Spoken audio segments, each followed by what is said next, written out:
Өз кәсібіңді ашуға 1,5 миллион теңге. Бүгін Қарағандыда жастар арасындағы кәсіпкерлікті дамыту мен қолдауға арналған Қарағанды қаласы әкімінің грант иегерлерінің салтанатты марапаттау рәсімі өтті. Биылғы жылы кімдерге басымдылық берілді және келесі сюжетте қандай бизнес идеялар өмірде бастау алды, айтамыз.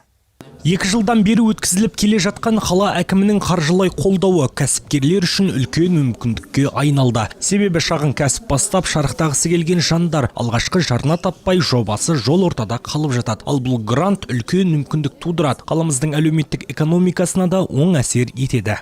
Жалпы өтінімдерді қабылдау кезінде жастардың өз ісімен айналысуға деген қызығушылығын біз белсенділігін байқадық. Грант үміткерлерінен жалпы 75 бизнес жоба келіп түсті. Және де комиссия қорытынды бойынша 10 үздік үміткерлерді таңдап, бүгінгі күні біз соны табыстайын деп отырмыз. 75 үміткер әкімнің 15 миллион гранттық қаржысын таласқа салды. Сынға түскендер арасында түрлі бағыттағы жобалар ұсынылды. 19 адамнан құралған комиссия мүшелері үшін үздіктерді таңдау қиынға соққан. Себебі барлық әлеуметтік жағынан пайдалы жобалар 10 бизнес бастаушы жандардың ісі мақұлданып, 1,5 миллион теңгеден үлестірілді.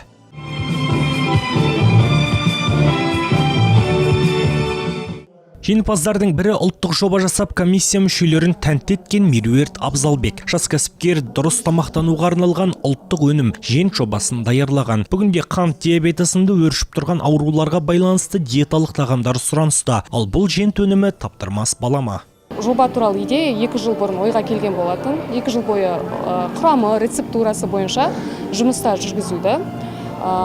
Не себептен бұндай жоба? Бірінші мақсат бұл біздің ұлттық өнімдерімізді дамыту, ұлттық бренд қалыптастыру. Мысалы, қандай да бір мемлекетке, елге барсақ та, сол жақпен белгілі бір оның ұлттық тағаммен ассоциация болады. Бізде де дәл сондай ассоциация қалыптастыру, яғни ұлттық өнімді өндірістік деңгейге жеткізу болып табылады. Кәсіпкерлерді қолдау мақсатында жасалып жатқан бұл шара елге өз пайдасын тигізер анық. Себебі барлық жеңімпаздардың жобасы тек қалта қамы емес, қоғам мүддесі көзделген бастамалар. Келер жылы мұндай гранттар ойнатылады, ал саны өсіп те қалуы бек мүмкін. Жандос Бақытұлы, Мейіржан Жұмамұратов, Наталья Зайц, 5-ші арна.